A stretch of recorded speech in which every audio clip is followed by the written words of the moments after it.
গোলকগঞ্জত ঐতিহাসিক শ্ৰী শ্ৰী মা মনসা মন্দিৰত পূজা অৰ্চনাত অগণন ভক্তৰ ভিৰ। গোলকগঞ্জ চহৰৰ মাজমজিয়াত থকা ঐতিহাসিক শ্ৰী শ্ৰী মা মনসা মন্দিৰত আজি পুৱাৰে পৰা উখল মাখল পৰিৱেশত মা মনসা পূজা অনুষ্ঠিত হয়। প্ৰতি বছৰৰ দৰে আজি শাওণ মাহৰ সংক্ৰান্তিৰ দিনা মা মনসাক পূজা দিবলৈ এইবেলিও পুৱাৰ পৰাই ভক্তৰ ভিৰ পৰিলক্ষিত হৈছে। অৱশ্যে চহৰত অৱস্থিত শ্ৰী শ্ৰী মা মনসা মন্দিৰত ৪৮ বছৰ ধৰি ধুমধামেৰে পূজা অনুষ্ঠিত হয় যদিও এইবেলি বিশেষ আকৰ্ষণীয়ভাৱে মা মনসা দেৱীৰ মূৰ্তি বিশেষ পিতল ধাতুৰে তৈয়াৰ কৰা মা মনসা দেৱীৰ মূৰ্তিটো স্থাপন কৰি পূজা অনুষ্ঠিত কৰা হয়। মূৰ্তি প্ৰায় ২ কুইণ্টল ৭০ কেজি ওজনৰ। সমান্তৰালকৈ মা মনসা দেৱীক পূজা অৰ্চনা কৰিবলৈ দূৰ দূৰণিৰ পৰা অহা ভক্তসকল উপস্থিত হয়। গোলকগঞ্জৰ পৰা তপন ৰায় ৰিপৰ্ট, নৰ্থ ইষ্ট ফ্ৰণ্টিয়াৰ নিউজ।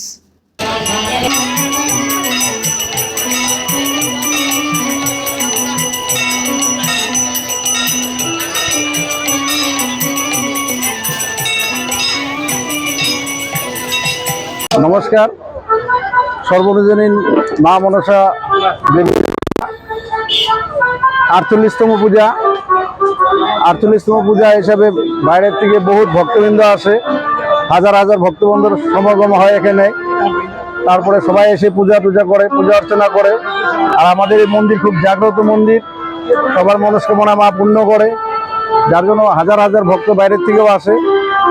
আর আমাদের এই পূজা ৩ দিন কার্যসূচি আমাদের দেওয়া কালকের থেকে আরম্ভ হয়েছে। আজকে সারাদিন চলবে, সারা রাত চলবে, কালকে দুপুর ১২টা নাগাদ শেষ হবে।